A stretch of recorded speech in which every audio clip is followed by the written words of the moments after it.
Each year, Microsoft Research hosts hundreds of influential speakers from around the world, including leading scientists, renowned experts in technology, book authors, and leading academics, and makes videos of these lectures freely available.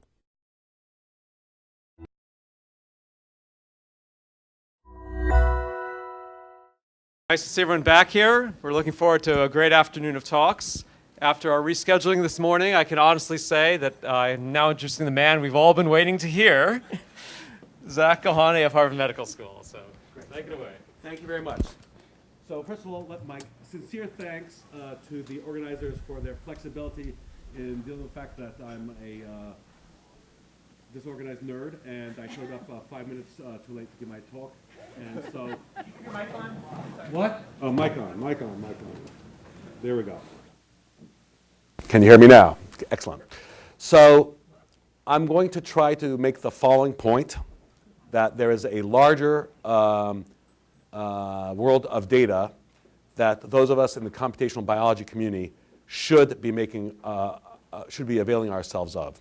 And just by way of context, I lead a Center of Biomedical Informatics at Harvard Medical School, which is located at the medical library of Harvard Medical School. So even though I don't wear my hair in a bun, nor do I have enough hair to put in a bun, I'm actually also the librarian of Harvard Medical School. And why would that be? It's because the former dean of Harvard Medical School recognized A, that no one goes to libraries anymore, and that B, it may in fact be the case that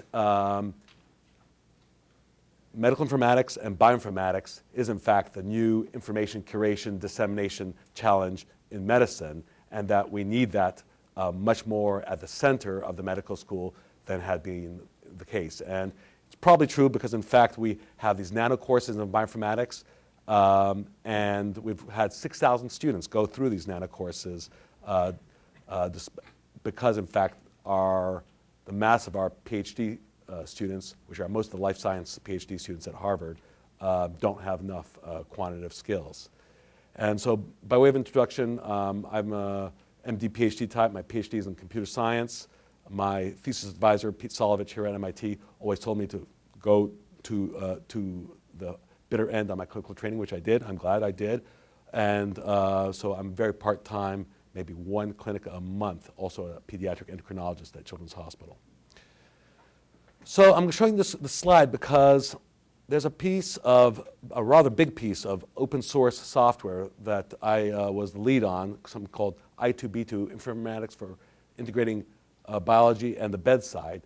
And this software was adopted by over 100 academic health centers across the world. And it's a big deal because this software is free.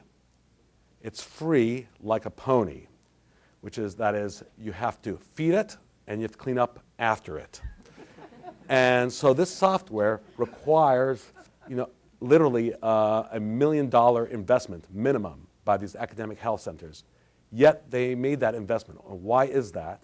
Because what this software does is it pulls data out of the electronic health record, allows you to analyze it, and allows you to link it to biospecimens and various other data toolkits. And that's hugely empowering for these academic health centers across the country. So it's been, and the world. So it's been quite impactful in that sense. And just to let you know, that was through a grant, a National Center for Biomedical Computing grant from NIH, which was the predecessor for the current BD2K grants. And the actual tool, when you use it, looks like this. It looks like a screen where you have, when you drop in an ontology from, let's say, NCBO or some other place, it creates a hierarchical structure which allows you to combine in Boolean fashion various attributes. Some of the attributes are generated from the narrative, from the codified data, like diagnostic codes, medications, laboratory studies, and others are codified data generated post hoc by doing natural language processing on the clinical notes. And that's important to note because what are billing codes? Billing codes are billing codes. What are we trying to maximize in billing codes? Truth? No. Income. And so therefore, billing codes, which are claims data, which are what most policymakers use for analyzing the healthcare system are maximized for income, not for granular truth. And as bad as doctor notes are, doing natural language processing on the clinical notes actually gives you much, much more insight into the actual underlying medical status of the patients. And in fact, I can regale you with lots of stories that might actually underline some of the GWAS, where what you have in the patients is wrong about half the time based on these diagnostic codes. And so this tool is freely available. It's downloadable. There are VMs that you can download and you can play with it. And what's amazing about it, it works. So this is an old school genome-wide association study. So shown in here on the x-axis are SNPs ranked by odds ratio, and the odds ratio is on the y-axis. And shown in the blue it was a multi-million-dollar, multi-year genome-wide association study on rheumatoid arthritis. Multi-year, multi-million-dollar. And using I2B2, we selected our patients with rheumatoid arthritis based on natural language processing and the codified data, came up with a Lasso shrunk regression model to define who had diabetes, identified then the samples that were discarded in the healthcare system and genotyped them. And what we were able to show here with the red dots is that we almost beautifully recapitulated. How often do you see this kind of reproduction? The expensive GWAS with this study that happened in approximately a tenth of the time and a tenth of the cost. Not only that, but because this was through the electronic medical record system, we were able to say, oh, this study had been previously done on what's called anti-citrullinated protein antibody positive patients. That's a very specific biomarker, antibody biomarker for rheumatoid arthritis. But there's also ACPA negative patients, and a GWA had never been done for ACPA negative patients. So literally, we just pressed the button, reran the study, and we had a different set of odds ratios. And then we did something that was never done before. So which groups are super underrepresented in, hey, I'm seeing some friendly faces. Which groups are super underrepresented in these studies? Underrepresented minorities are very underrepresented in GWAS. But where are underrepresented minorities overrepresented in? Academic health centers. They tend to use them as primary care centers for a variety of reasons. And so at a press of a button, we were able to repeat and do the first GWA on rheumatoid arthritis for African Americans and Hispanic Americans. And actually, this was one of the few cases where, in fact, their risk profile looked very similar. But the point I'm making here is without doing costly phenotyping, just using machine-driven phenotyping and then discards, we could get at a tenth of the cost and a tenth of the time the study. And as a result, we've had a lot of pharmas approach us or others and use this as their business model to do a lot of target validation studies. And a version of I2B2 was taken by a J&J executive, Eric Paraxlis, who was CIO at Johnson & Johnson, then recently CIO at the Food and Drug Administration, and he just joined my group. But when he was at Johnson & Johnson, he created something called Transmart based on I2B2.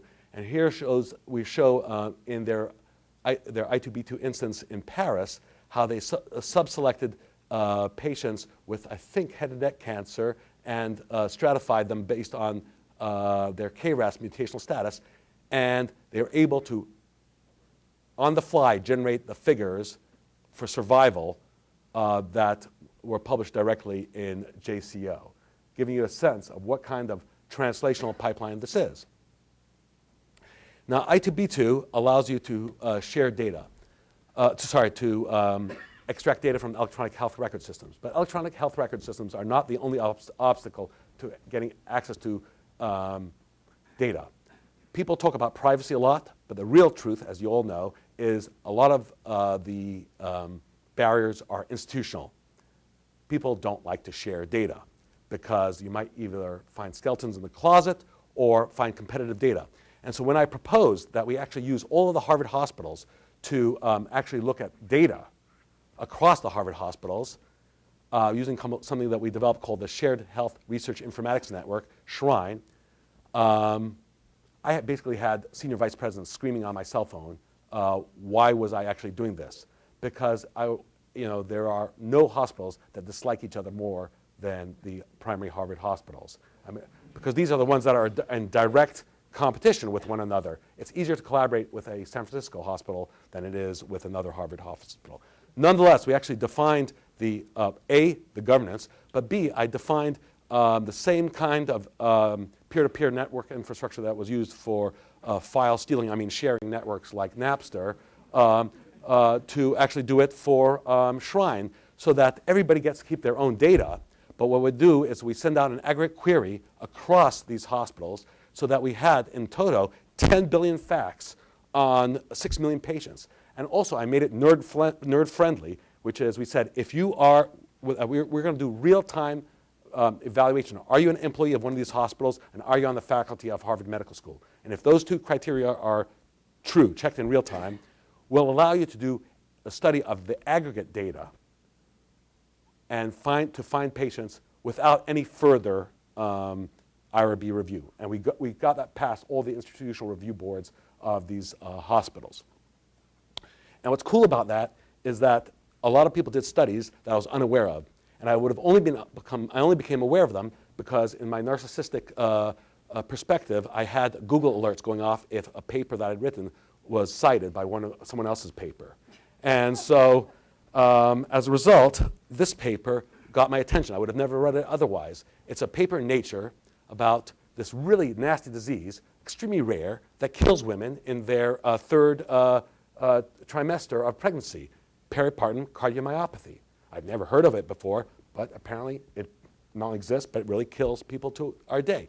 And this paper in Nature was started by investigators at the Beth Israel, who I didn't know at all, and they had some interesting leads to suggest that it was angiogenic imbalance that was leading to this problem. However, they only had a handful of patients at Beth Israel, and not enough to make a convincing story for Nature. So without my knowing, just we had put out the word that Shrine was available. They used Shrine, and now they use across all the Harvard hospitals, they had maybe 4 or 5 handfuls of patients, enough to make a good story. So here you have an example of a rare disease that by giving access to big data, you're able to get a good handle on. And of course, it works the other way. For common diseases where you either have a multiplicity of rare variants or a multiplicity of common variants, either way, you need large numbers to vet it. And this system really scales both politically and technically. Now, a point that I should not hesitate to make is the following. I want to check you on your Bible studies here. Who are these people? Who are these people? Yes, and what are they about to eat? Well, maybe apples, but what functionally, what is it? Knowledge. And what happens when I just realized this guy goes to my synagogue. But anyway, so I better watch what I say. And what do they realize when they eat from the tree of knowledge? That they're naked. Who's saying this? Batting, you are doing great. You're on my team. And so that's right. They realize they're naked. And so it's very problematic, actually, doing this kind of analysis, because the things that we reveal about our healthcare system are not pretty. And we realize just how naked we are. I don't have time, because the Skinflint organizers only gave me 20 minutes to tell you about all the stuff we've done on showing how a variety of drugs that are commonly used are just bad players. And in fact, in research, our research mode, we've actually led the FDA to black box some common drugs because we were able to show that we were killing our own patients in a fairly unsubtle fashion using these common drugs, using these large systems. So yes, there's lots of low-hanging fruit, but they're going to tell us a lot about how naked we are. Now, I hate to bring you back to Population Genetics 101, but you've all seen this thing about variants of the phenotype being the addition of all those other variances. And here's the thing, and I don't think we think about it often enough. We're doing pretty well now on getting the variance in genetics. Yeah, everybody talks about missing heredity, but we are pretty darn good at measuring genetic variance at this point. I cannot overemphasize how bad we are at measuring phenotypic variance. And this is done extremely poorly in all the studies that you know that are published. And this, I mean, if we believe that most common diseases have heritability around 50% on a good day, this is half the story, and we're doing a terrible job estimating this variance, let alone this one, the interaction. And so that's highly problematic if we want to come up with explanatory models of human disease, if we're going to actually just focus on the thing that's technologically, for us nerds, the easiest to focus on, this one. I think we have to get a little bit more creative and start dealing with some really messy data to actually stretch our wings and really understand what's going on with us from the perspective of health. So let me give you a quick story about autism. So autism, as you probably know, is a qualitative impairment in communication, a qualitative impairment in social interactions, a restricted or stereotypical pattern of activities, interests, and behaviors. In other words, most of the people in this room. And so I was very late to the game. I'm not trained as a neuroscientist, but I had this notion that I don't have time to explain, that we were going to be able to measure the same gene disturbances or perturbations that might be present in the brain in peripheral blood, in peripheral whole blood, in the RNA of white blood cells. And to make a long story short, we did a study, and the ROC curves there are not great. I mean, as you can see, they're in the 70s, maybe 80 on a good day, cross-validated internally and on external populations. And disclosure here, it's pretty exciting because a entrepreneur by the name of Stanley Lapidus took our test and licensed the IP. I don't have shares in the company, but they did license the IP from Children's Hospital, and they're off and doing now the FDA trials to look at it. So it's kind of cool that we could do that, but that's not what I want to talk to you about. When you did simple Go enrichment, I saw the following. I saw a neurotrophin signaling pathway, and I saw long-term potentiation. Extremely reassuring, because the growth of nerves during development and long-term potentiation, which is the reinforcement of circuitry during laying down of memory, have been implicated in autism. I said, great, the stuff works. We're seeing it in the peripheral blood. Hypothesis seems to be paying off. But then I saw all these other things like chemokine signaling pathway and focal adhesion and Fc gamma R-mediated phagocytosis. And I said, that's immunological stuff. And then all my postdocs and grad students who give me zero respect told me, Zach, you screwed up. What do you expect? There's white blood cells. You're seeing an immunological signature. I said, wait a second. But there was a difference between the cases and the controls that was systematic.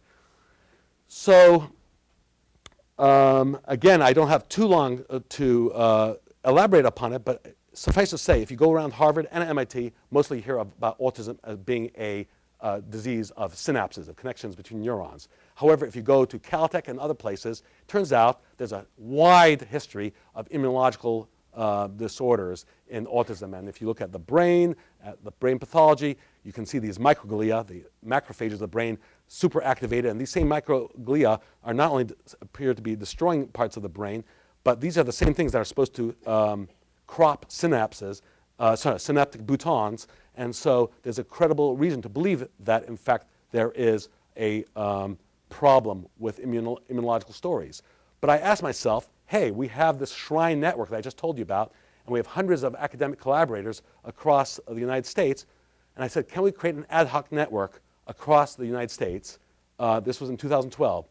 And although this will sound like a lot of money to you, it's not. With $300,000, we got 8 large academic health centers to create a Shrine network for a year to study autism.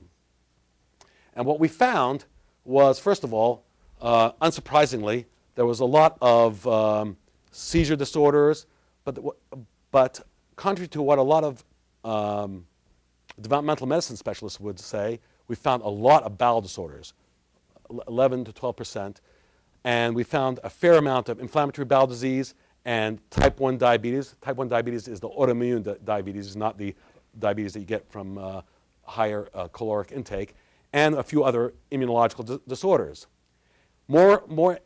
Just as interestingly, these same comorbidities that we found reproduced at every single health system. So here, for example, shows Children's Hospital Boston and Wake Forest in the middle of the United States. And this comorbidity pattern is essentially identical across different populations, across different healthcare centers. And by the way, when I first published this in a small journal, the Simons Foundation asked me to write 3 paragraphs about it, and I put it up on their blog. And then a week later, the program officer, in a panic, called me and said, "Zach, you must get back to the site. There's a lot of parents, and you really need to answer it." And what I saw was a lot of very, very heated, both positive and negative comments, but they all were saying the same thing. How come this is the first time that someone recognizes what I knew about my kid already, that my kid has all these disorders? Because previously, the way autism was looked at was at this neurobehavioral phenotype. But there's all these other phenotypes that have to do with bowel disorders and have to do with ear infections and a variety of other symptoms that are typically not addressed in the developmental medicine center. In fact, are typically described as incidental findings that are of no significance. And so so just at a glance, give you a sense of what this study population it was really about 2 orders of magnitude larger than any prior comorbidity study. And although the software, Shrine, took dozens of people to stand up, I made sure that I was the only person doing the analysis just to get a sense of what it would take. And so I ran this comorbidity study over 13,000 patients, a 0.5% of the hospital population, with a 5-to-1 male to female ratio. Autism is typically thought of as a 4-to-1 ratio. And they had 5,600 diagnoses other than autism. And they had 3 million measurements, laboratory measurements on about 3,500 laboratory measurement types, and hundreds of thousands of medications. So one of my postdocs, Finali Doshi, a recent Course 6 graduate, did a very nice analysis. What she did is she took these patients and she took their history across a 15-year throw with an electronic medical record. You can look at these patients' 15-year throw, and she broke up their lives over 15 years to 6-month chunks. And this is one of the few groups I can say this without trying too hard to explain it. In each one of these 6-month chunks, she created a bit vector of which of the 5,000 other diagnoses each of these patients had. Okay? So each patient is now described by 6-month chunks with 5,000 element bit vectors spread out all to 15 years. And then she did simple clustering of these patients. And what we found is, in fact, we found one thing, which I'm not going to show here, which was one big cluster that was just everything mixed together. We probably didn't have enough resolving power to tease it apart. But then we found one cluster where we saw across time a lot of epilepsy, pervasive developmental disorder, and cerebral palsy. So this is a subgroup of patients, this one cluster, that looks like it has a lot of seizures. Now, we know that epilepsy is a frequent, maybe 20% component of autism, but a priori, there was no reason to believe that was not spread uniformly across the disease. This is saying there is a subset of autism where most of that is happening. There's a group that has a phenotype that looks much more like a seizure disorder. Then there's another cluster where you have otitis media, ear infections, specific developmental disorders, and infections with viral infections and chlamydial infections in the lung, as well, and it didn't make it to the threshold, inflammatory bowel disease. And so this looks like much more of an infectious immunological disorder. And it's a very distinct path or trajectory over time than the first autism that I showed you. And then there's a third group. And again, these groups are very robustly, any way you try to cluster, these clusters reform, that has persistent pervasive developmental disorder, but also hyperactivity or ADHD, and anxiety, and also which did not make threshold, schizophrenia. And so this looks much more like a neuropsychiatric phenotype. So what have we done here? We've actually identified 3 new diseases. These are things that we're all calling autism, just as 200 years ago we called old heart failure dropsy because people would get filled with liquid. But dropsy now we know is right heart failure, left heart failure, viral myocarditis, genetic disorders. And this is a first cut using very, very available data to actually tease apart distinct clinical biological trajectories. And that's important, of course, because it allows us to focus now. One of the problems that we may have in running these genome-wide association studies, whether rare variant or common variant, is that we're mixing together all these disparate diseases, and we're hoping to have a common signal distinguishing them from cases. Whereas if in fact there is such heterogeneity with different mechanisms, it's really going to take a lot more patience to actually disentangle it. Whereas if we start with much better defined phenotypes, getting the variation of the phenotype down right, as I showed you in that first equation, I think we can actually be much better leveraged. And this also suggests to me that probabilistic multidimensional modeling together of the clinical and the molecular phenotypes in a much more systematic fashion is where we have to go. And when I say clinical phenotypes, I mean fine-grained clinical phenotypes, not just simply you have or do not have the disease, because very few diseases have that nice on-off threshold phenomenon. Most of them, when you start digging down, all have a spectrum-like quality. And this will allow us, I think, to get much closer to mechanistic hypotheses. I realize I'm getting out of time, but I just would be remiss not to point out work done by Chirag Patel, formerly of Stanford. We just recruited him to Harvard. And what he did, essentially, using the NHANES data, I did not know this, but they have on these thousands of patients, I only knew about the heights and weights, they have hundreds or thousands of biochemicals measured in the blood and urine of all these patients. And they're able to do, and this is what Chirag did, the first ever EWAS, Environmental Wide Association Study, where on the bottom of the Manhattan plot is not SNPs, but different biochemicals. And on the y-axis, as usual, the negative log odds ratio. And you can see, and he's reproduced this several times, which pesticides, in this case, I think this is type 2 diabetes, which pesticides and PCBs are systematically associated with this disease. All right, I got the okay. One last remind. Whoa, I'm just going to go past this. Sorry, guys. That's just my slide of what it takes to a multidisciplinary team to have this happen. So, what are the questions and challenges? Who's going to curate these data? These data are messy. And they're sparse in many dimensions, but they're worth curating.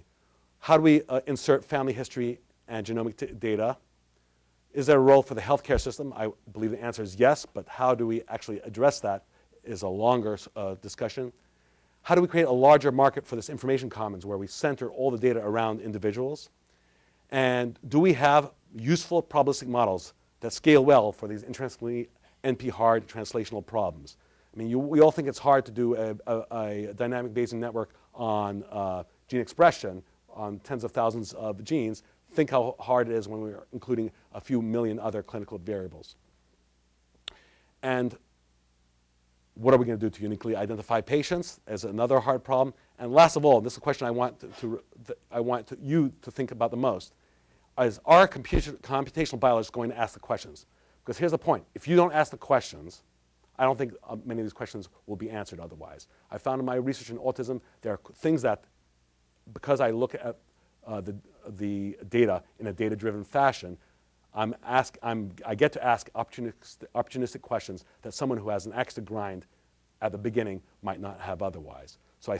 So I hope you'll answer the last question in the affirmative. And with that, I'll thank you very much for the opportunity for speaking to you and to the organizers. Thank you very much.